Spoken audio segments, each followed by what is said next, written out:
मान लीजिए ऐसा होता है कि आपको सोते सोते 12-13 घंटे हो चुके हैं और आप देख रहे हैं कि अंधेरा ही नहीं जा रहा है, सुबह ही नहीं हो रही है। फिर आप अपना मोबाइल उठाते हैं और उसमें टाइम देखते हैं, ये क्या है, 12 बज रहे हैं, लेकिन सूरज क्यों नहीं आया अभी तक। दोस्तों, ये तो आप जानते ही होंगे कि सूरज यानी कि सन हमारे जीने के लिए कितना जरूरी है। सूरज के बिना हम अपना जीवन शायद इमेजिन भी नहीं कर सकते। क्या आपने कभी सोचा भी है कि अगर सूरज अचानक से गायब हो जाए तो हमारा जीवन कैसा होगा और प्रकृति में किस तरह के बदलाव देखने को मिलेंगे। अगर आपके मन में भी ये सब सवाल आते हैं तो इस वीडियो को अंत तक देखना, आपको आपके सारे सवालों के जवाब मिल जाएंगे। दोस्तों, सबसे पहले मैं आपको ये बता दूं कि सूरज एक ऐसा प्लेनेट है जो कि पृथ्वी के सबसे करीब है और सूरज की वजह से ही पृथ्वी पर जीवन संभव है। सूरज के गायब होने से पृथ्वी पर काफी तरह के बदलाव देखने को मिलेंगे। सबसे पहला, सोलर सिस्टम से सूरज के गायब होने का पता हमें गायब होने के करीब 8 मिनट बाद पता चलेगा, क्योंकि यही वो टाइम होता है जितनी देर में सूरज की किरण हमारी आंखों तक पहुंचती है। सूरज के गायब होने के ठीक 8 मिनट बाद हमें चारों तरफ सिर्फ अंधेरा ही अंधेरा दिखेगा।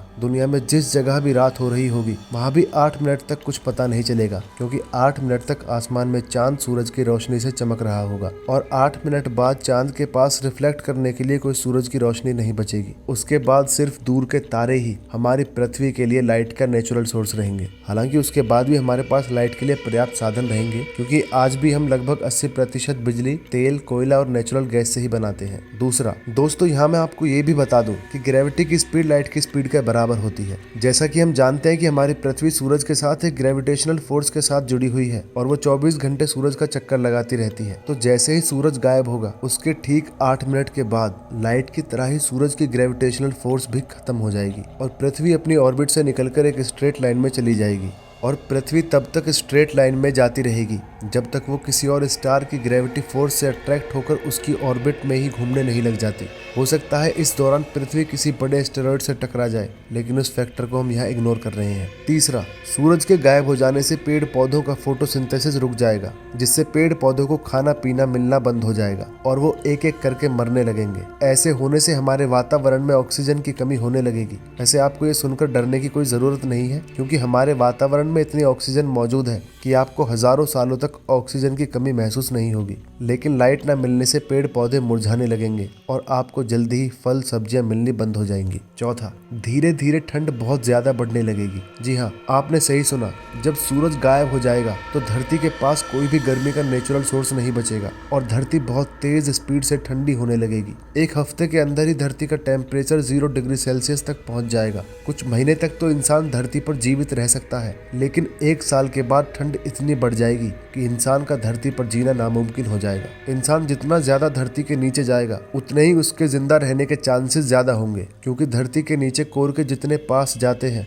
उतनी ज्यादा गर्मी वहां होती है और उतने ज्यादा ही इंसान के जीने के चांसेस। लेकिन इंसान का इतना ज्यादा अंडरग्राउंड जाना भी आसान नहीं होगा। सच में अगर बात की जाए तो इंसान पृथ्वी को छोड़कर किसी दूसरे ग्रह पर नहीं जाता है तो धरती पर कोई भी इंसान जीवित नहीं बचेगा। पांचवा, साल भर के अंदर दुनिया में मौजूद हर एक तालाब, नदी, झील और समुद्रों का पानी बर्फ बन जाएगा। हालांकि उनकी गहराइयों में पानी लाखों सालों तक रहेगा, क्योंकि जितनी ज्यादा गहराई में पानी होगा उसके बर्फ बनने के चांसेस उतने ही कम होंगे। ऐसा इसलिए होगा क्योंकि धरती की कोर से पानी को गर्मी मिलती रहेगी, जिससे वो कभी भी बर्फ नहीं बन पाएगा। छठा, इतनी भयंकर ठंड होने के बाद भी कुछ छोटे मोटे जीव हजारों लाखों सालों तक जिंदा रहेंगे। आपको जानकर शायद अच्छा नहीं लगेगा कि इंसान उस लिस्ट में नहीं होंगे। केवल ऐसे कुछ बहुत ज्यादा छोटे ऑर्गेनिजम्स जो समुद्र के नीचे रहते हैं, क्योंकि उन्हें जीने के लिए सूरज की रोशनी की जरूरत नहीं पड़ती। जब तक समुद्र के नीचे पानी रहेगा तब तक ये ऑर्गेनिजम्स जिंदा रहेंगे। अब अगर हम मान लेते हैं कि कभी ना कभी हमारी पृथ्वी किसी और स्टार की ग्रेविटेशनल फोर्स से अट्रैक्ट हो जाती है